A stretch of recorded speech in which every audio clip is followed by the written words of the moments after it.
as patronising or condescending. He did seem genuinely interested, not just in my political career, which he clearly had been following, but the political careers of emerging politicians across the House. I think perhaps it's a wisdom that you get after you leave this place, that recognition that governments come and governments go, but the good interests of the country do rest with whomever the government happens to be at any given time. He remained a mentor and a friend to anyone in this House who sought out his guidance. From the conversations that I had with him, though, I did get the sense that he struggled to reconcile his own values with the consequences of some of the things that happened during his time in politics, including during the time that he was Prime Minister. I've subsequently come to accept that that's a bit of a curse of all political leaders who happen to be in the hot seat during times of significant turmoil. It's perhaps the ones who don't wrestle with their conscience later on that we should worry about.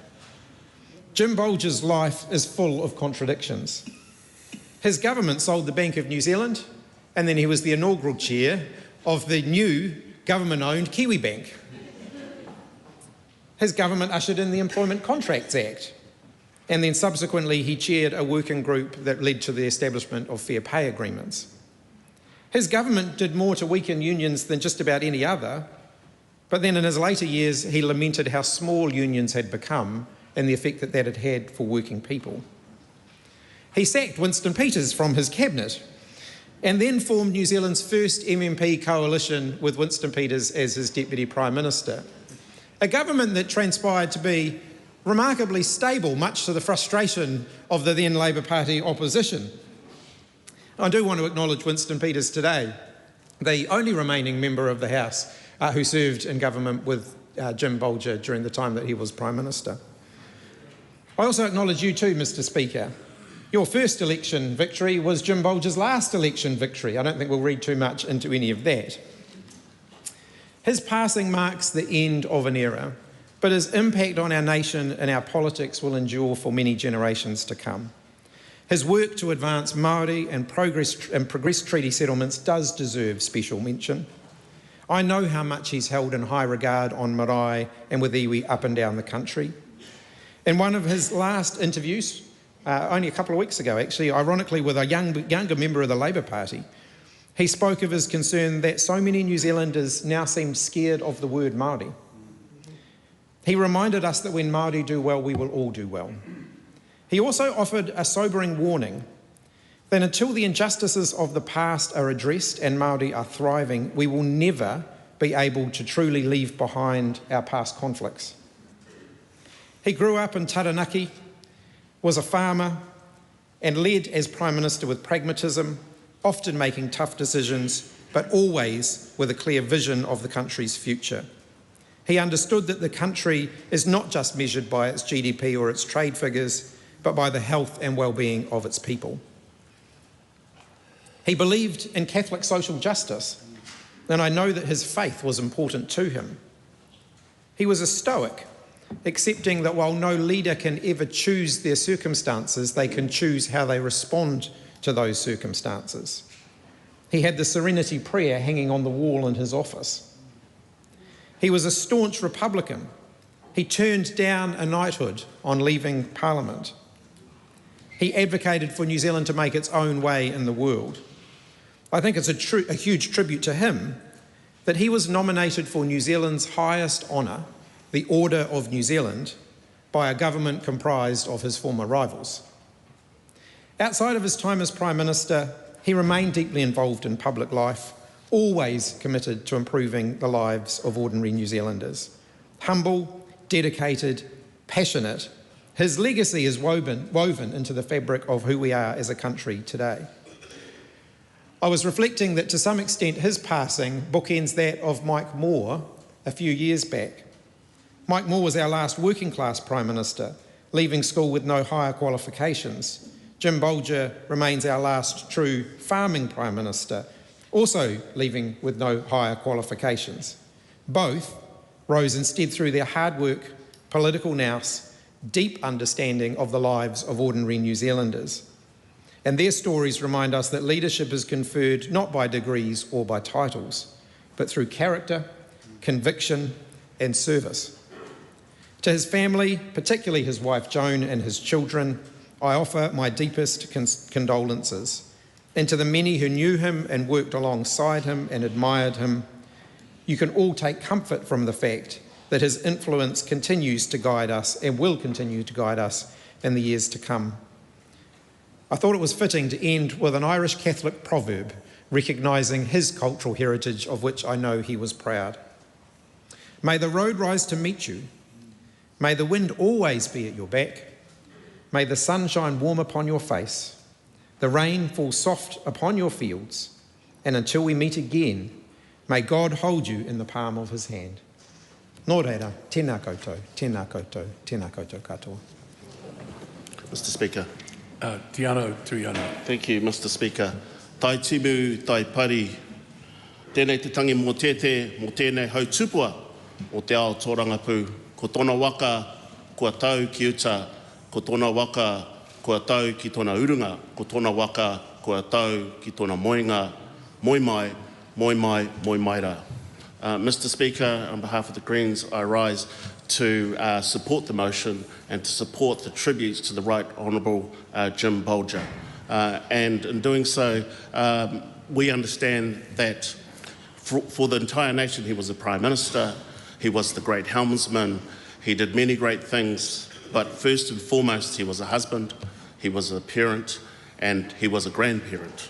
So, Mr. Speaker, we would like to acknowledge that he had a big whānau and was a koro many times over, and our thoughts are with his wife Joan, an Aotearoa community leader in her own right, who worked hard doing charitable work and public speaking.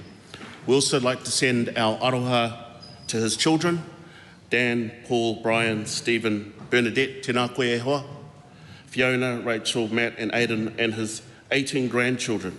He had a big whānau who will be hurting today, and I know that they will be missing their koro for many, many years to come. And as I was scrolling through the social media, I saw many tributes from many Māori communities, communities that he helped to support navigating the treaty settlement claims. And as I looked at the size of his whānau, I had to think that perhaps his deftability in being able to work with many Māori communities, because he had his own iwi and he had his own hapu. And it is on that understanding I feel that that many Māori felt that as well.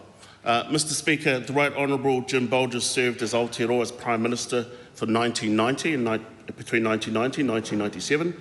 He held several ministerial positions, being the First Minister of Fisheries, the Minister of Immigration and the Minister of Labour. He was known for his intelligence and his strong debating and negotiating skills. He also wasn't afraid to work across political lines, chairing Kiwibank and working on fair pay agreements, both under Labour-led governments. And the Honourable Chris Hipkins did talk about a demonstration and a protest outside that was protesting against his government. I think I was there, except I was one of those ones that wasn't collecting signatures from politicians at that particular time. Mr. Speaker, he oversaw some significant reforms, including the introduction of the MMP system, and acknowledging the Right Honourable Winston Peters from those times as well, and that cabinet as well. The resource management, as well as the first major Treaty of Waitangi settlements in Tainui and Ngai Tahu. And I know that those iwi in particular, he will be at the forefront of their minds. He believed in te treaty, historical justice, and our collective responsibility to honour our founding agreement. When people questioned him on Waitiri settlements, he responded by saying, because it is the right thing to do. I read that he reflected on his wife Joan, who attending school with children from Parihaka, and him attending at Opunake school next door, never learning the history about the land that they were on and what happened there at Parihaka, and advocated for us as a country to learn our history and own it, warts and all.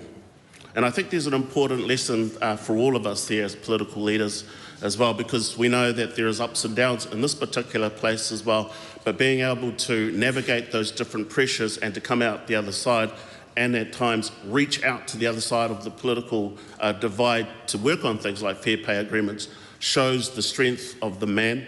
It also shows that even in his later years that people who were his friends and political enemies, may I say, would continue to reach out to him for advice. This is the mark of a truly remarkable person. And I want to just leave us with this quote, which I was reflecting on earlier today, and that is this, that we should teach our colonial history because we don't, and this is a huge mistake. You cannot know who you are as a society unless you know your history. Look out across the world and see the extraordinary divisions within societies. There are some messages and some lessons from his tenure in this place, but also the work that he did outside of Parliament. Nō reira, nā rongi tērā o nā kaupapa kōrero, e koro Jim, haere atu rā, haere atu rā, haere atu rā, haere atu rā ki tō atua. Tō atua e nākau nui ana e koe, e hautu ana tō mahi ki roto i tēnei whare paremata o tira o mahi ki waho i te paremata. Waihotia mai nā maramara mā tauranga, hai aha, he kohina whakaro mo tātou tēnei reanga o nā kaitō rangapū, e kaha te whakatere i nā āhuatanga ki roti nā puke o te moana. Moi mai, moi mai, moi mai rā. The Honourable David Seymour. Mr Speaker, I rise on behalf of ACT to join other leaders in support of the Prime Minister's motion honouring and acknowledging the life and times legacy of the Right Honourable Jim Bolger. As others have said, he was a man of a great family. Our thoughts are with Joan, his 9 children and his extended family, who we all know as politicians will have made great sacrifices in order that he could contribute to our country. Many people will know the history very well. The changes that occurred in the 1990s, bedding in and continuing a process of economic reform that brought New Zealand into the modern world. The reconciliation that occurred through the treaty settlement process, without which New Zealand today would be unimaginable, and yet it's so easy to forget how brave and difficult starting that process of treaty settlements would have been in 1992. Mr Speaker, he also presided over enormous constitutional change where the way that New Zealanders elect their representatives to this House changed and the structure of New Zealand politics changed with it forever. All of that history is well known. I myself am separated by 2 generations as a person and as a politician from Jim Bolger, so I don't have the richness of personal stories that others may be able to tell. However, this morning on hearing the news, I consulted with some who had served and worked with Jim Bolger for their insights into what that was like, what sort of man and what sort of politician that he was. And they said to me things like he was a person with a deep sense of the value of belonging, somebody who had a sense of fairness that could only be described as innate, somebody with a keen, keen respect for the underdog, and somebody who felt a responsibility not only to bring New Zealand into the future, but also somebody who had a deep sense of responsibility to do the right thing. He was somebody who encapsulated many of the qualities of a politician that so many politicians themselves would like to be remembered for, and so many people around the world in so many different countries would like to see in their leaders. That is an extraordinary legacy, and one that we should all be very grateful and gracious to acknowledge in this House today. Our final thoughts are with those that he's left behind. The entire Tikawiti and King Country community, I know, will be feeling this deeply, as will his extended family, and particularly Joan and his 9 children today. Our thoughts are with them, and our gratitude is to him for the legacy that he has left the modern New Zealand. Thank you, Mr Speaker. The Right Honourable Winston Peters. Today, our thoughts and condolences are rightly with Jim Bolger's family, his wife Joan, their many children, grandchildren, and the rest of his extended family. As a Catholic man of Irish extraction, he will have taken both solace and pride by being surrounded by his large family during his final moments. He could have asked for no better farewell. As always, there are various views of history, but very few have had the benefit of living it, breathing it, and working on it like Jim. Therefore, it's right for this House to acknowledge Jim Bolger's passing. He was, ironically, a Republican serving his King Country electorate for 26 years from 1972 until 1998. As you know, he served as Prime Minister for 7 years, leading 3 terms of government, which were markedly different to each other in their complexion and their output. Jim is acknowledged for his pride in New Zealand's independent national identity, and the presence of the National Museum here in Wellington, Te Papa, is due in large part to his insistence that an institution that tells a history and engenders young and old to take an interest in their history was needed. Again, he was proud of his Irish ancestry and saw an historic parallel in the treatment of Irish nationalists with the mistakes of some former New Zealand governments with Māori in New Zealand. As a Tīkuiti farmer, he grew up around Māori and saw no reason for difference and every reason for communities to be stronger together. It's often said that Jim Bolger was the last Prime Minister without a university degree. Well, for our sakes, we must hope that that is not true for the future.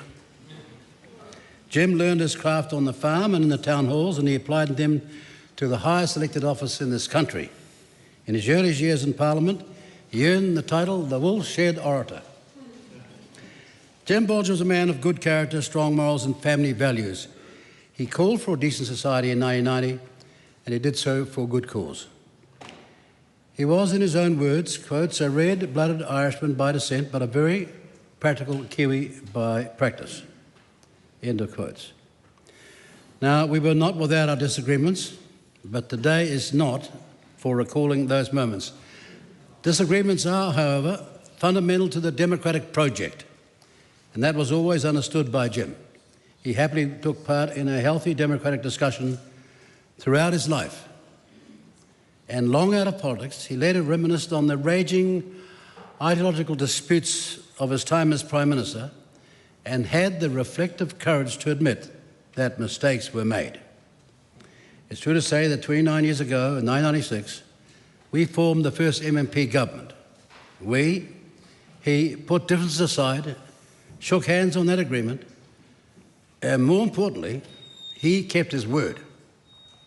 Today we can and must acknowledge that Jim Bolger contributed to a time of enormous difficulty economically and change to New Zealand.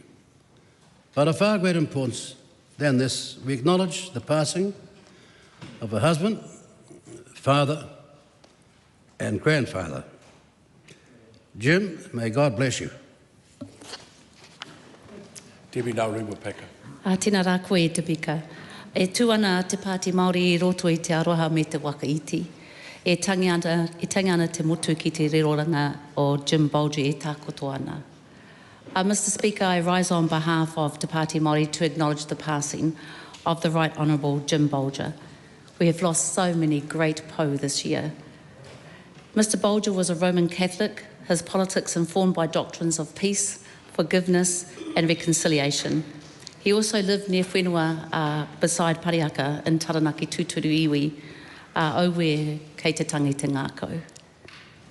His work around the cabinet table gave life to the principles of good faith and goodwill unto all.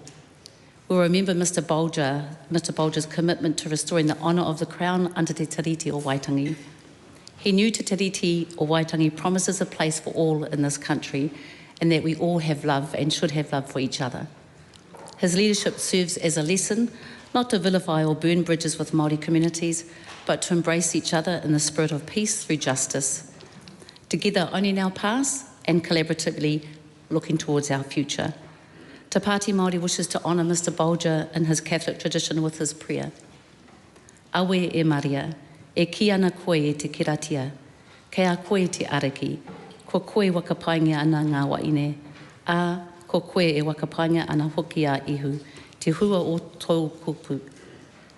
E hata Maria, e te mātua wahine o te atua, I noa koe mo mātou, mo te hunga e ara ana aia nei, I te haora o tō mātou mā te ngarawa, āmeni. Mr. Bolger knowingly expanded political capital for the nation's progress and to address historical injustices. His disposition is described by many who we also spoke to as magnificent, as inclusive, as indeed a proud Irishman, earning him the nickname Spud. For us, Mr. Bolger is regarded as the greatest Prime Minister since Michael Savage. He had a legacy that affected the whole country. He heard and saw te iwi Māori. Mr. Bolger resisted pressure from what we understand was nicknamed the Rat Pack. I won't name them, but names such as Bill English, Nick Smith, and others were included in it, and it was part of them pursuing this neoliberal asset sales. The people who rang us today to make sure that we were sharing some of their stories were part of government at the time, and the stories that they have to share talk about the actions, and indeed, as our previous speaker ensured that he knew the art and the dignity and the respect of healthy debate, and when it was time to make sure that we could find a way forward, no matter what your politics or parties were. This ensured that New Zealand, and the way that he was able to visionary fight for things, ensured that we actually have key national assets that we protect as national sovereignty and that we collectively protect today. Mr. Bolger supported Doug Graham in signing historic treaty settlements with Waikato Tainui and Ngaitahu. Tuku Roirangi Morgan Rangatira said that Jim Bolger leaves a legacy in the treaty settlement space that will remain unsurpassed. He modernised the whole process of reconciliation in an effort to bring Aotearoa and New Zealand closer together. In 1995, the people of Pariaka also were met and included by this wonderful man. He had the highest ideals of humanity. He acknowledged Parihaka and its peace and its justice, and that tohu and tawhiti were way ahead of their time. He also made comments that are in bed and will remain with Parihaka for as long as we are alive. He acknowledged that peace and justice in New Zealand should be honoured. That is the legacy of Te Tiriti. He remarked that we cannot build a nation on myths of equality that ignore our history, and history delayed must still be history delivered. Te Pāti Māori offers its deepest condolences to the Bolger whānau. We also know that there will be many iwi hapu who are saddened to hear of his passing. In his later years, Mr. Bolger became an advisor and a close confidant of many iwi throughout the motu. Over the coming days, his name will be heard across a number of paipai, recognising his contribution to race relationships and the ideal towards reconciliation, peace and justice. We will mourn his passing and remember his legacy with deep gratitude and affection. E te rangatira, moi mai rā. The Honourable Paul Goldsmith. Thank you, Mr. Speaker, and I want to start by acknowledging the Bolger family at this time of loss, and our thoughts and prayers are with them. The word that comes to mind in relation to the former Prime Minister Jim Bolger is decency. He was a minister, then leader of opposition, then Prime Minister through some of the most tumultuous times in recent history, times of fierce antagonism, and he came through with most fair-minded people regarding him not as a divisive figure, but as instead one who brought people together. He could build relationships with people who might have regarded him as the enemy. He was a man of faith. Much has been covered of his career. I would point out that his first election as leader of the opposition in 1987 was a catastrophic loss, and yet he carried on. It was a different era. He wasn't cast out, and he held on to take the party to a stonking victory in 1990. He was a good manager of cabinet, and he referred to his experience wrangling with Joan 9 kids, being able to keep the peace and move the family along. And I think it was similar with the cabinet. He had some salty characters. My first connection with him was during writing a biography of John Banks, who caused him no end of trouble over his time in cabinet. I came across a quote from Banksy's diary when he said in caucus, quote, "Sometimes, Mr. Bolger, I say things that must really piss you off," brackets, the caucus erupted. And that's how he managed to hold the cabinet and the caucus together. The media and the country often gently or not so gently mocked him as Spud. His plane was Spud 1. The great helmsman has been talked about. The way that he said confident with a K, and the way that he adopted overseas accents when he was overseas. He was never super popular as Prime Minister, but he was respected. And that, in the end, is the most important thing. If we think of his legacies, his biggest, I think, well, a big one was the contribution to the effort to restore the nation's finances during the 1990s. He'd been part of the Muldoon cabinet that had resisted change and necessary reform up to 1984. Then he had to deal with a reforming Labour government that turned the political landscape upside down as leader of the opposition, where they almost lost Remuera in 1987. And then he had to confront the dire economic situation in 1990. And he didn't approach issues ideologically. He never set out to redesign the state, but he was a realist. And he confronted the scale of the challenge he inherited and faced the problem head on. He didn't flinch when it was not what he would have liked it to be. And pain was acute through 1991 and 1992. Progress was just sufficient for National to get re-elected in 1993 by a whisker. Remember, he said, bugger the polls at the 1993 election when they got back by a whisker. But he led the country through strong period of growth in 94 and 95. Another legacy was MMP, and some people will say that he broke a promise he should have kept with the superannuation and kept a promise he should have broken with MMP, and time and history will determine whether that was correct. He also failed in his efforts to make the nation a republic, but at least he tried. But more successful, of course, was his effort in starting treaty settlements, particularly with Ngāi Tahu and Waikato Tainui. Jim Bolger, as I've said, grew up in a small town in Tauranga, in a predominantly Maori community, and was always comfortable amongst Maori, and his instincts were fair-minded, and with Doug Graham and his cabinet he set the nation on a process that 30 years later is still ongoing and for which we continue the work today. And few countries have tried such a thing, to face historic events head-on, to acknowledge and apologise for past misdeeds. And it's a process that requires much grace, particularly on the part of Maori who received back a fraction of what was lost, but also to some extent to the people of the current generation who are setting aside resources that could be devoted to them right now to settle the sins of earlier generations. And he and that generation of Maori leaders in the 1990s set us off on an important course, and he will always be remembered for that. Unlike the US system, where presidents often end their second term at the height of their popularity, the New Zealand political system, like the UK system, generally ends with prime ministers ending in failure when they're living by the sword and dying by the sword and being tossed out. John Key, I suppose, would regard himself as the only exception to that. Jim Bolger fell to a coup, but after the dust settled, he no doubt understood that he had achieved a lot for the people of New Zealand. He was the great helmsman, and he took his turn at the wheel and steered through many squalls confidently and competently, and we wish him, his family, all the very best. The Honourable Megan Woods. Mr Speaker, tēnā koutou i te whare. E Jim, moi mai rā. Mr Speaker, I rise with the rest of the House to acknowledge the life and the legacy of the Right Honourable Jim Bolger and extend my deepest sympathy to Joan and the Bolger family.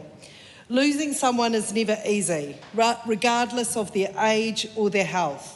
And today we honour a man whose contribution to Aotearoa New Zealand were both significant and enduring. And I would like to acknowledge his colleagues and those who have worked with him over the years. Jim Bolger was a leader who, it has been written, confounded expectations. He once remarked that his life was full of ironies. A reflection on his journey from privatising rail in the 1990s to later cheering its renationalised successor. And as Chris Hipkins had said, from selling the BNZ to later cheering Kiwi Bank. These ironies were, however, not contradictions, but they were evidence of a man who evolved, a man who listened, a man who acknowledged change in his thinking, acknowledged his mistakes, who was open to new thinking, and a man who led with conviction. In an increasing politicised and polarised world, Jim Bolger's life reminds us that it is possible to work constructively and respectively across political divides. We do not need to agree on everything to find common ground, and this was one of his great strengths. Jim Bolger challenged and confounded me at two pivotal stages of my life. Firstly, as a student at the University of Canterbury in the early 1990s, I held very strong views about the policies of his government. The mother of all budgets, welfare cuts, and the Employment Contracts Acts were deeply at odds with my values. However, it was a lecturer in the history department, a lecturer in New Zealand history, who I greatly admired and respected and still do, Tā Tipene O'Regan, that presented a different view of Jim Bolger. In Tā Tipene's Treaty History Honours class in 1995, right in the thick of the Ngāi Tahu claim negotiations, I was presented with a view of a Prime Minister with a deep understanding of our history, who was prepared to listen and genuinely wanted to address the wrongs of the Crown Māori relationship. Tā Tipene spoke to us of a man who did what he believed was right, even when it meant standing up to his own team. Years later, as a new minister, I began regular meetings with Jim in his role as the chair of the gas industry company. These continued throughout our 6 years in government, and I always looked forward to these meetings every 12 weeks. His wit, his warmth, his humour, his inquiring mind, and his willingness to engage in robust, respectful dialogue were qualities that I deeply admired. We didn't always agree, it's fair to say, but that was never a problem. What mattered was our constructive relationship that was built and grounded in mutual respect and a shared commitment to public service. Jim understood, perhaps better than most, the challenges of being a minister and governing. He was always genuine in that desire to be helpful, and I valued his insights immensely. I also appreciated his fondness for lingering a little longer after meetings, telling his CE that this was the any other business section of the agenda and he wanted to indulge in a bit of political gossip. As the member for Wigram, it would be remiss of me not to acknowledge Jim Bolger's role in chairing Kiwi Bank, a lasting legacy of my friend and predecessor, Jim Anderton, and a testament to both of those men's belief in a strong, proud and independent New Zealand. Jim Bolger was a gentleman of New Zealand politics. He led, he listened, he evolved and he served. Today we honour his life and his legacy and the example he set to us all. Thank you, Jim, and may eternal rest grant upon you. Call on Tākuta Ferris. Te whatiwha te pō nau mai ko te atatū. Te whatiwha te pō nau mai ko te ata hāpara. Te whatiwha te pō nau mai ko te awatea. Ko te rārangi maunga, ka tūtonu, ka tūtonu. Ko te rārangi tangata, ka ngaro, ka ngaro, ka ngaro. Tēnei haotanga ariki, no te iwi, kua hau mai ki roto ki tēnei whenua noho ai. Ka rārangi hia ngā tahitia me ngā haotanga ariki o te ao Māori. No te tau kotahi ko tā ake, kua whakawāte hia te rirohanga o te prawa ariki o te kingitanga atu hei tia pōta tau te whero te tua whetu. Ka whakawāte hia mai te mate ka ara mai ko te ātai rangi kāhu, anā ko te ariki nui a ngā wai hono i te pō. Tatu iho ki te rirohanga o te prawa ariki o tūwhare toa a tā timu te heu, no roto i ngā rangi tatane. Tai rawa mai ki tēnei rā, me te tangi auare o te iwi kāinga. Kia hoki mai te prawa ariki o te iwi Pākehā ki tōna kāinga. e kore a muri e hokia. Nō reira ko te haotanga prawa ariki o tara mai nuku, koutou te karapine pine i tai. Kau tere tia ngā tai o rua mano, ka eke ki tua, ki te otinga o te tangata. Tēnei o ngā rangatira, whakatauri te hia nei ki te prawa ariki me tōna haotanga ara kia Jim Bolger, Premier o mua o Aotearoa. Haere, haere, haere atu rā. Haere atu rā i roto i ngā whakaritenga, i whakarite hia mai e o mātua tipuna, ko ia he kautanga mou e kake ai koe ki te pāma maotanga o tipuna. Me taku whakaronga ake o tipuna, i rere iho mai tō rātou kāinga, i āerehi kia tai rānoa mai ki tēnei whenua noho ai. Me te kāinga ia, nāna koutou, i āta tāwharau ki te rau o te aroha, ana no roto mai o raho tū. Ki te huinga whenua o te parihaka, te nohanga rā, a tohu kākahi, rāua ko te whiti o rongo mai. No taua taki wā, te tahi momo o te iwi Pākehā. He iwi Pākehā kua mārama ki ngā upehitanga, ki ngā nuku hanga, me ngā taimahatanga kua pīkauria e te iwi Māori no roto mai o Taranaki, o tirā te iwi Pākehā no roto mai o Taranaki. Taku titiro me te tauira, i whakatauira hia mai e Jim Bolger i roto i ana tau, i roto i tēnei tūranga matua o te motu, he ata whai te tahi tangata ki te tahi tangata. He ata whai te tahi iwi i te tahi iwi, me tana whakatū i te tauira mo te hāpai i ngā mana e rua o te tiriti o Waitangi. Ngā tauira i kitea e au, i au e tipu ana, he tai o hinoa, ko taku titiro atu ki aia me ana mahi, whakatau i ngā kreme tiriti o Waitangi, i roto mai te hao ika, me tana atawhai i te wāhi ki ngā iwi. Tana āta haere, me tana manaki i te tono o Waikato Tainui. Tana hāpai kawe rangatira mai i tana kuini. Ki konei ki roto a Aotearoa, kia hui tahi me te kuini o tēnei whenua i a te ātairangi kāhu. He tauira e kore e ware tia e te iwi Māori. He tauira me kore e ware tia e tēnei whare. Me pēhea nei te atawhai te manaki i te mana o tētahi taha o te tiriti o Waitangi, i te mana o tētahi taha o te tiriti o Waitangi. Ko ia tērā ko te whai, ko te kai, whakakotahi i te motu. Noroto mai o na mana e rua. Nā wai rā ka whai wāhi ko te katoa ki ngā painga i wawatahia e ia i roto i ana mahi. Nāna te tauira e hika mā. Nō reira hoki noa e nei mihi kia aia. Te Premier o te motu o tira kia uta ko ngā manakitanga ki runga ki tōna whānau.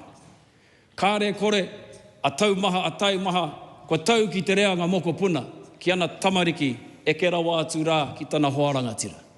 Nō reira kei te rangatira, kia tere, kia hora te marino, ki mua ki tō aroaro. Kia whakapapa paunamu te moana, kia tere ko te kārohirohi, ki mua ki te aroaro e tau nei, ki mua tonu i a koe, o tira i tō whānau. Tēnei rā te mihi ake, me te whakatairanga i te wāhi ki a rātou, tātou ki a tātou, e ika mā tēnā koutou. The Honourable Tama Potaka. Ripi ripi a, hai hai a, ripi ripi a, hai hai a tuakina. Paraniti atu poko te ngārara kai tangata ueha. He aha te tohu o te ringa. He kawa tuku ki raro ki a hopera. He koro ki o. Ko te waka tau o te mate ueha. Jim, moi mai rā. Ka piti koutou ko tumu mā ko nunuku atu ki tua pai mai mahara. Ka piti koutou, ka piti tātou e tōpū nei me te kapua Pauri, Joan, Matt, ngā tamariki, mokopuna, me ngā moko, tēnā tātou me tēnei kapua Pauri, ko unei ki rungi a koutou, ki rungi a tātou i tēnei wā. When we talk about leadership, we often look to the beehive, to the house, or to the halls of power, but for Jim Bolger, Leadership began in a far simpler and more humbler place, at Tanamu, often referred to as Opunake, the home of many legends, particularly Wiremu Matakatea, Peter Snell, and my mother. Places around there like Oaonui and Oio, Hukanui or Manaia, named after Hukanui Manaia, and others in the grandiose Surf Highway 45. Some people, like our hat-wearing friend Rawiri, talk about State Highway 35, but Debbie and me was Surf Highway 45, and that's where Jim Bolger was from. Those small coastal towns where he was brought up, Opunake and Rahotu, beneath the gaze of Taranaki Maunga, shaped a man who would go on to lead a nation, a man of respect, a man of responsibility, a man of redistribution, a man of relationships, a man of reciprocity, a man of mana. It's also a town and a village, Rahotu, just down the road from Parihaka, the location of some of the Crown's most egregious and vicious behaviours against our people in Taranaki, the suspension of habeas corpus and various other measures that symbolise the rule of law. This is a rich symbolism given the achievements and the attainments of Jim's contributions in public life, and today I celebrate his conviction, I celebrate his devout determination to serve in the interests of all New Zealanders and to go forward together. So Jim told me that he was nominated for the National Party candidacy in the King Country in 1972. He was very late for his nomination, and he was one of six, one of whom was my wife's grandfather, Brian Jones, the son of Pāti Māori. And he won that nomination and went on to serve. His maiden speech, of course, spoke of the great reassessment facing the world, recognition that progress must serve people, not just economics. He saw beyond that partisanship, calling for a balance between growth and human well-being. And of course, that same clarity would define his approach to Te Tiriti o Waitangi, the Treaty of Waitangi. When he came into his great responsibilities, Māori issues were often seen as marginal debates rather than central to the nation's well-being. And I acknowledge the references the other evening in relation to both the Te Reo Māori petition and also the great hikoi led by Dame Whenekupa. And might I also mention the Takaparafau reimagination that lasted over 500 days.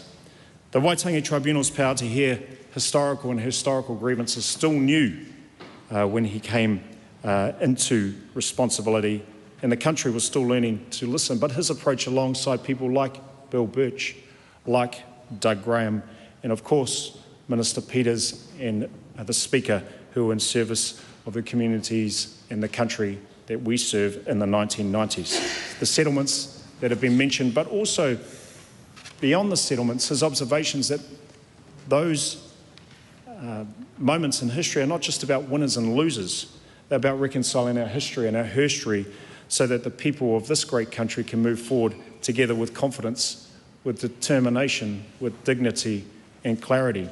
Not just signing a document or signing an agreement in principle or deed of settlement and drawing a line under our story, but also about opening the future possibilities, whether or not that was in his service in Te Urewera, with the Urewera board, that groundbreaking legislation that enabled Te Urewera to have its own legal identity and personality, but also in the reconciliation redress provided to Parihaka in 2017 in his mahi alongside Dame Tariana Turia and Mihiana Kiaia over there in the West Coast. Jim said you cannot build a future on injustice. If you want peace and reconciliation, you must acknowledge the truth. And those words are not simply for his time, but resonate today. He presided over the recognition of Te Wānanga o Raukawa and Te Wānanga o Aotearoa as wānanga under the relevant education legislation. He also presided at a time when Māori broadcasting came into emergence. He did not posture, he listened to diverse voices and made space. He saw the transition to MMP, as been mentioned today, that has ushered in an era of our parliamentary story where there are more Māori MPs than ever before. He wasn't a radical. I remember meeting Jim Bolger for the first time when I was 8 years old in the Raitihi School Hall. And my father and I and others had to perform a Ngāti Tuaranga Tirangiri for Jim and his arrival at that time, from what I recall, was actually the night of the 1984 election. Not a fantastic night for the National Party, but a great night to meet Jim Bolger. He wasn't a radical, but indeed his leadership and his legacy has enabled a radical transformation of our country, and in my humble opinion, for the better. The strength from our nation, as witnessed and heard on his recent conversations with the Honourable Nanaia Mahuta on YouTube, if you want to check out that. The strength of our nation doesn't just come from the 120 or so of us that sit in this house, in this debating chamber, but from families and whānau, from communities, groups and organisations, from workers, from business people, and from the different threads that go through that needle. Ko tahi te koha o te ngira. There's one eye of the needle, which these threads must all go. And he understood that Māori prosperity and the health and wealth of Māori would lift national prosperity, New Zealand prosperity. That social obligation, economic growth, and spiritual connection are not enemies. They are partners. They live together. And these actions demonstrate his commitment to the country. His values, and what I particularly reflect on, respect for whakapapa, for our land and moana, for people, responsibility to act fairly, to deliver on promises, to hold ourselves to account, and also for katahitanga, where our development, our nation's development, whānau wellbeing, conservation and economics are not traded off too far against one another, pitted off against one another, but combined together. He lived, in the words of our colleague, Honourable Megan Woods, with conviction that progress does not require us to abandon our roots, but to affirm and to grow them. As Minister for Māori Crown Relations Development, Conservation of Whānau Ora, I carry those challenges, those messages closely, to treat the treaty not as a relic, but as an evolving, as a living foundation to address the needs of our people, and not to just sit in the ideology, but to drive for outcomes together. We won't build peace by ignoring our past wrongs, or kotahitanga by amplifying or continuing our divisions, but we build according to Jim, by facing them, by listening, and by honouring our obligations to one another. My grandfather, Ivan Len James, worked on the farm of Jim Bolger's father and mother at the back of Rahotu. I won't get into the translation of that word, but maybe the translator can translate for you. And he reminded me that Jim was someone who was of the land, and for the people. Tēnā tātou katoa. Mr. Speaker. The Honourable Willie Jackson. Kia ora, Mr. Speaker. It's an honour to pay a tribute to Jim Bolger, Mr. Speaker. I think one of the things that's been also wonderful listening to all the kōrero today, but one of the things I think that's been missed in the kōrero is, with respect, is that Jim Bolger, I felt, had an incredible wit. He had great, as you know, Mr. Speaker, he had great humour. And the last time I saw him, I always like to get up to him and have a bit of a chat. And I said to him, you know, when we were in the union movement, Jim, we hated you with a vengeance, you know, like we hated your guts. And he said to me, Willie, tell me something new. Tell me something new. I've heard it all before. And I thought, oh, okay. Oh, I've got something new for you then, Jim. When we were in the union movement, a number of us younger guys had all sworn that if we saw you on the street, we'd punch you right between the eyes. And it was either you and Muldoon. He laughed his head off, Mr. Speaker. He said, is that your Māori or Pākehā side coming out? I said, definitely Pākehā side, Mr. Speaker, definitely Pākehā side. So I remember him with all this wit, you know, and people talk about him being such a contradiction. I mean, you know, he destroyed us at union level. You know, the Employment Contracts Act, there was a time, as you well remember, Mr. Speaker, when you joined a job, you joined the union. You know, there was no option in those days. I love those days, you know. I love those, bring back those days, I say. Young union, I was a young union official, militant, and then this bloke Bolger turned up, you know, and he was the Minister of Labour. Oh, man. We just, and in those days, Mr. Speaker, you thought the Hikoi March, that was huge, as we all know. There were marches to rival those Hikoi marches. As Bill Anderson, Ken Douglas, this was the union movement at the time, we all swore that we'd get to Bolger. But we were all unsuccessful, as you well know. As you well know. And I just thought one day, if I ever catch up with this Mr. Bolger, one day I did. And I was in a Jim Anderton Labour government. You know, Jim, for some reason, he sort of had a bit of a turnaround, Mr. Speaker. He became our chairman of Kiwi Bank. He became, and later on, I mean, we're talking about someone who oversaw the fair pay review. And I said to him, you know, I didn't think you were the same bloke. He goes, I was always the same bloke. You know, I'm Jim from Tikawiri, where your mother was born, Willie Jackson. Where your mother was born. And so, you know, those sort of reminders, his sort of style, it really showed you that someone could cross over, and he is a person who crossed over, as we've heard today. And I want to say to everyone, you know, it's great when we hear this type of kōrero, because in my view, Jim, and I've heard particularly from Te Pāti Māori, I love some of that kōrero coming out, you're talking about the most significant and influential national leader of the last two generations with regards to Māori and race relations. And I want to mihi to him and his whānau today, to his beautiful wife Joan, to his daughter Bernadette, who worked with us when we were ministers. Wonderful, wonderful family. And as he said, it's the Irish and the Maoris, Willie. You know, there's a connection there. And I have to agree, but it was fascinating. I think it's a fascinating life to watch how someone, and what a life, come from, you know, who would have believed that someone who left school with no qualifications, 15 years old, goes on to become the Prime Minister and the leader of the National Party. You know, we want more of those sort of people in the National Party. We're hoping, myself and our Chippy, our leader over here, we're hoping that one day that will happen. But he was, I just, such an opportunity today to mihi to him and his whānau and his contribution, Mr. Speaker, because his commitment in terms of te ao Māori has to be remembered. His courage has to be saluted. And I think all the speakers have done that today. All the speakers have done that today. And it was courage, Mr. Speaker. And I heard Goldie, or Minister Goldsmith, I should say, talking about it. It was not an easy time back in 96, 95, 96, to actually bring the treaty settlements together. We can sort of kid ourselves that, everything's wonderful now. Tipene's got $2 billion in terms of Ngaitahu, and Tainui's flying.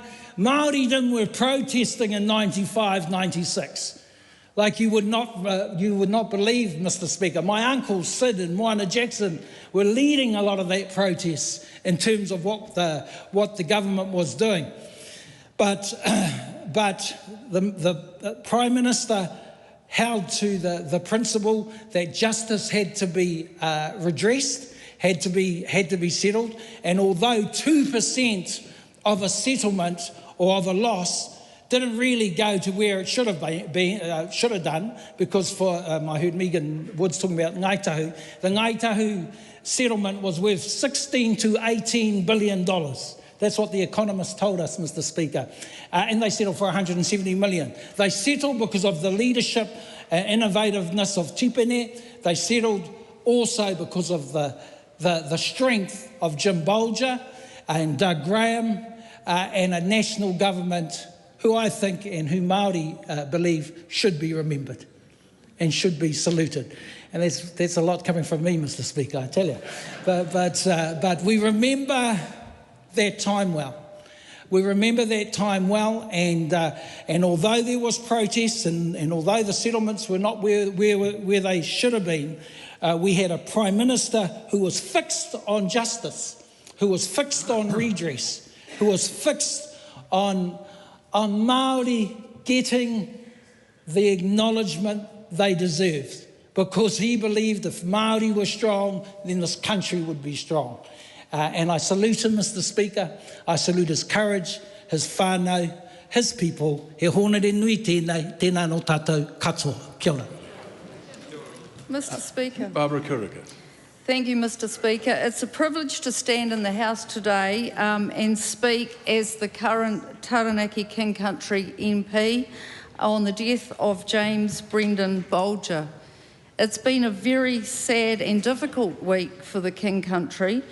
The heavens have opened this week. There have been 5 roads at least closed and devastation in our community, and one can't but help whether this is significant, followed by the death of our previous Member of Parliament and Prime Minister. For those who have walked through the street of Te Kuiti in recent years, you may have seen the Legends Gallery on Rora Street. And the Legends Gallery is testament to 6 legends. Te Kuiti, we call it the town of legends. It's also the sharing capital of the world, Mike Butterick. So we have 6 people who we really hold in high esteem. Dame Rangimāori Hetet, Les Munro, the Dam Buster, Jim Bolger, Koro Wetare, Colin Meads, and our one living legend who is still alive, David Fagan. So those are our local legends in Te Kuiti. There's a history with the Taranaki King Country electorate. Jim Bolger was elected to Parliament in 1972, as you've heard today. That was my last year in primary school. There has been one Member of Parliament between Jim Bolger and myself, and that was Shane Ardern. So for 53 years, the King Country has been represented by the 3 of us in various formats before and since MMP. But the one significant thing that may not have come to most people's attention is that we all went to Opunake High School. All 3 of us. Probably a coincidence, but something very special that we share and something that the school is very proud of. The other thing was that Jim Bolger and I both were members of Rahutu Young Farmers at different times. We were in debating teams, obviously at different times, but he was a great mentor to the young farmers who came along post his time. He really, all of his life, he has been a contributor to society. And I can remember as a young married couple and with our young family, we hosted a potluck dinner for the Prime Minister, Right Honourable Jim Bolger, at our house in Oanui. And that was when the Taranaki King Country electorate came all the way round to where David McLeod is current electorate is. You know, that was a significant event, and little did I know that a few years later that I would be, he would be one of my predecessors as I then stood for Parliament. What is also little known is that my husband Lewis has an auntie Anna, who was married to Pāti Bolger, who was Jim Bolger's brother.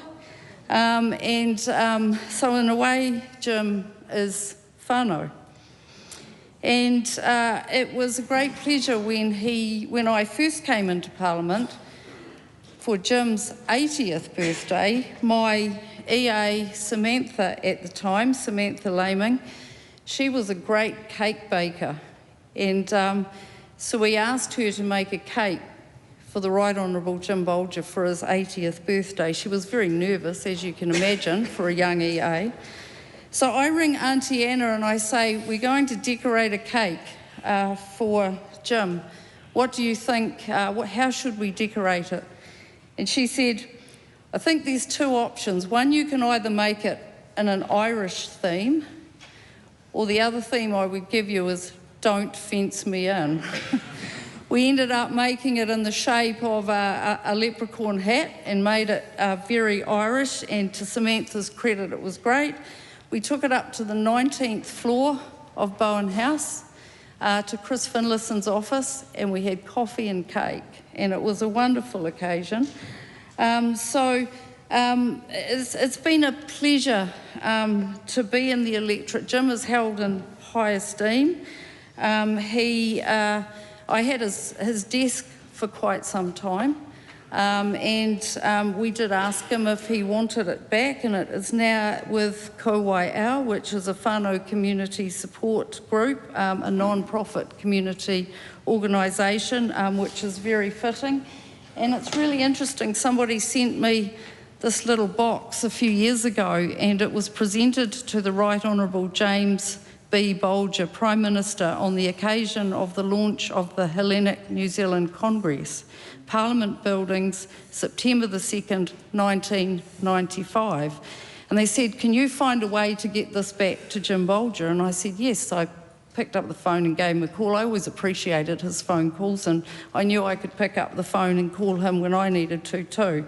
And I rang him and he said, Barbara, I think I have enough things at my house. I don't think I need to collect any more things. He said, you can hold this and you can look after this for me. So he was, he's obviously a very well-respected man, and I will say in the comments today from Debbie Naruwa-Packer and Tākuta Ferris, I went to Opanegi High School, as I mentioned, a number of years after Jim Bolger, and we didn't know much about parihaka when I went to school either.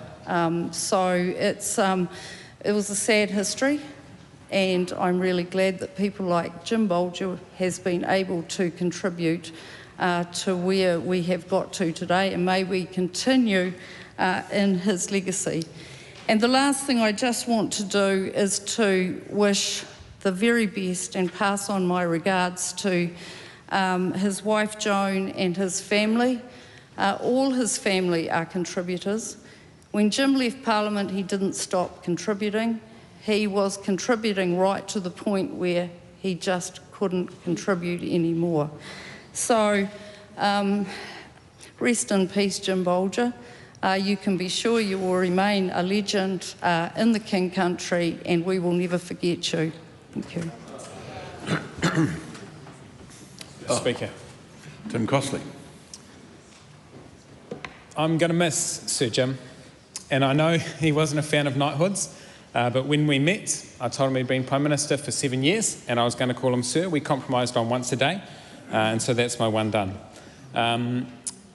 Jim grew up on the farm in Taranaki, just down the road from my mum's family. And I first met him actually at my grand's funeral. He'd been a bit busy during my teenage years running the country, but I remember thinking it was pretty cool that just recently retired Prime Minister would turn up to my grand's funeral. But the thing I learned about him, and Joan to be fair, is that they always took the time. If Mum or Uncle Brian were in town, they'd take the time. If I was calling in to visit but I had the kids, it was never a problem. They would take the time, a cup of tea, if it was after 3, maybe a glass of red wine, a loan of the tractor, of the trailer to take the greenways to the tip. In fact, when I was overseas with the Air Force for a few months, he got in touch suggesting that maybe he should go around and take all my greenways to the tip for me. I said there was no way I was having a former Prime Minister turn up and take my greenways to the tip. And I got home and saw how much there was and regretted that, but he was always making time for others, whether it was local events or both of my election nights. In fact, the last election, he'd sent me a message saying, look, he had all the family around, he wouldn't make it to our function. But Joan tells the story that, you know, an hour in as the results were coming in, he stood up and announced, right, we're off. and they came down and joined us at the Waikanae Bowls Club, and very fond memories. They were always making time for others, still active right up until the end, helping our council, helping community groups, helping the local Catholic church, still enjoying frequent visits from the media. I'm not sure we always enjoyed them, but he certainly did. Good friend Chris Bishop was reminding us this morning that when he and Nicola came to run a public meeting with me just a few years ago, after they'd finished speaking, there was the usual Q&A. I don't know, maybe 5 minutes into the questions, Jim came to the front and gave what, with all due respect, I would now reminds me of committee of the whole speeches, because it wasn't really a question. There was no question mark at the end of it, and it went on for quite a while. But eventually the questions did start. It's just they were from the floor, not for Chris or Nicola, they were for Jim, and he was away. And do you know, I think most residents on the coast have been to a business breakfast or a public meeting that's been hosted by Jim. A lot of the time he hadn't been invited to host them, but inevitably that's where things ended up. But I just, you know, I think for people, and maybe my electorate has a slightly older average age than many, but I think they just shut their eyes and it took them back to the 90s. And while we joke about it, I think they felt safe. I saw how deeply respected he was and how deeply loved. There are many who will feel this loss far more keenly than I. I think of Joan, perhaps his greatest accomplishment in his 90-plus years.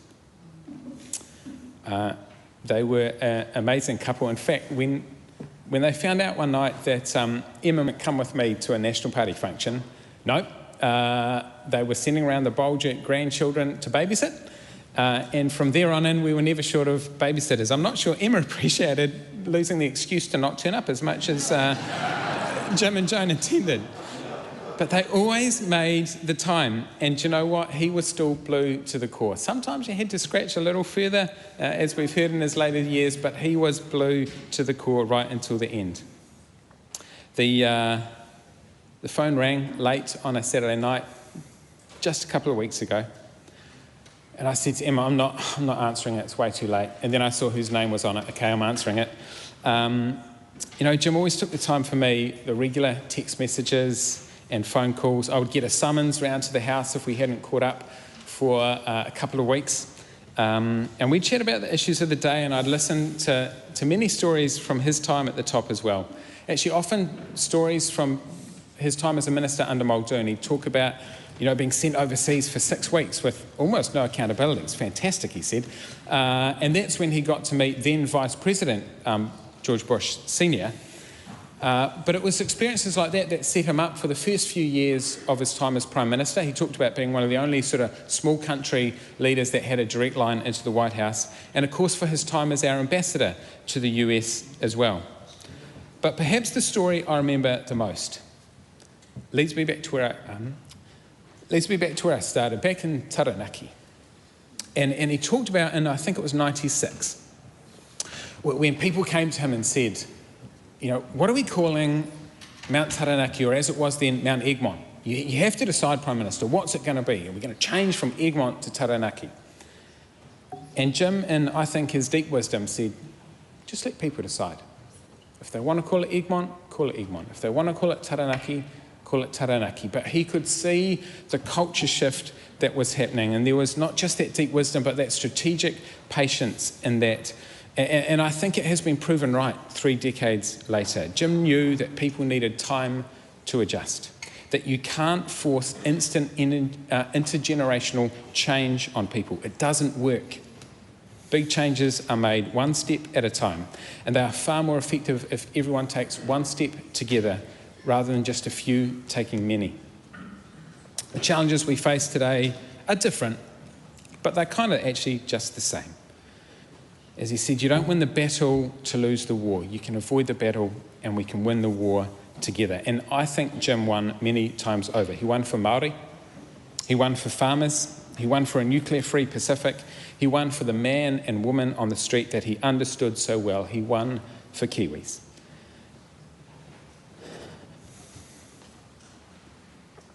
He was a leader. He was a leader that preferred to make the right decision over the popular one, who was willing to wait for the best outcome, not rush into the wrong one. And I think as a result, maybe he's one of our more underrated leaders, but also one of our more respected ones, both because of his values and because of the values that we all held as a nation. And perhaps there's a lesson in that for all of us. He taught me that when we enter this esteemed house, we need to move from protester to parliamentarian. That to be a true statesman and a leader takes patience as well as persistence. It takes grace and gravitas, conviction and compromise. It's not just about tearing down people in this house, but building up all of those that live outside of it. And so when I look at Mount Taranaki, I remember that Jim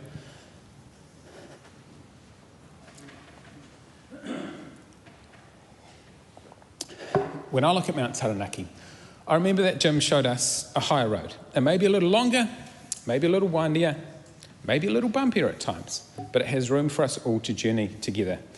And perhaps in this moment, even just for a moment, we can take one step along that road together towards the future that Jim wanted for his family and for ours. And to finish, to Jim's family in this sacred moment, we think not just of his contribution to country, but his commitment to family. Right back when you were all squeezed into that station wagon on those long drives home, and we send our love to all of you, and there really are a lot of you. But we send you our love as we mourn your granddad, your father, and your husband. Rest in peace, Jim.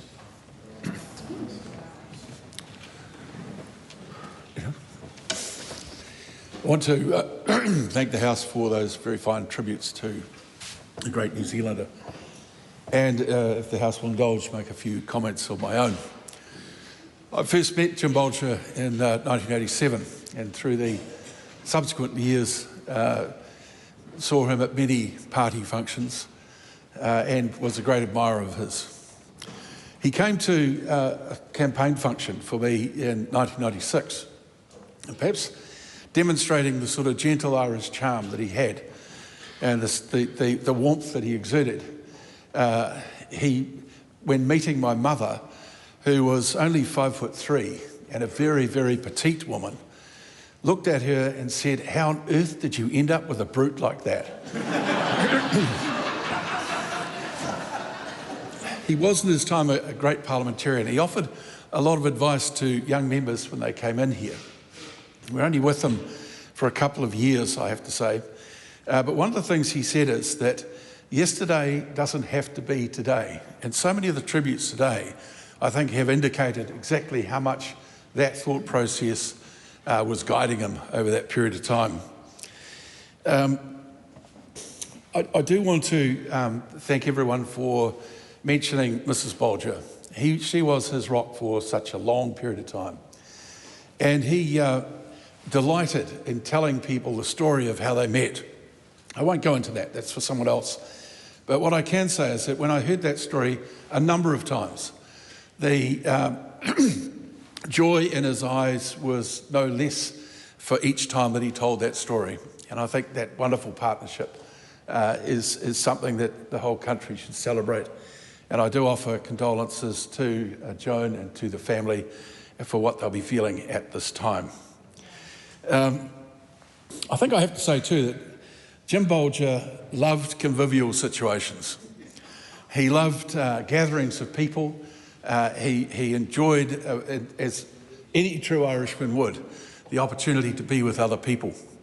And I recall that shortly after the formation of the 1996 government, Doug Kidd invited a number of senior ministers and members to the Speaker's Lounge for ongoing discussions, which you can imagine involved a lot of, well, basically they loved their whiskey. And Doug pointed at me and said, "You come too." So I did, but I found out I was only there to be the waiter. And I was quickly dispatched by Jim Bolger to go and find Ian Revel, who played a guitar. And he said, "Get Revel, get his guitar, get him back here, we're going to sing some songs." He loves singing. And it's interesting you mentioned that song, Barbara. He did a 3-chord version of Don't Fence Me In, something that I'll never forget. And then a number of Irish songs. But then he dragged everybody out onto the balcony just outside the Speaker's Lounge. Drinks in hand, some smoke ascending above their heads, and then led the group in a resounding rendition of Danny Boy. And you just think to yourself, could a Prime Minister do that today? I'm talking about the whiskey, Chris. Yeah. The reality is that he was able to be himself with those who he worked with. And too often I think we have to hide that away because of the malicious nature of social media these days. So we have lost a great New Zealander, no question about that. He was a man of deep Catholic faith. May perpetual light shine upon him. Rest in peace, good and faithful servant. The question is, the motion be agreed to. Those in favour will say aye. Aye. Those to the contrary will say no. The ayes have it. I invite members to stand and observe a period of silence as a mark of respect for our late former Prime Minister.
The House stands adjourned.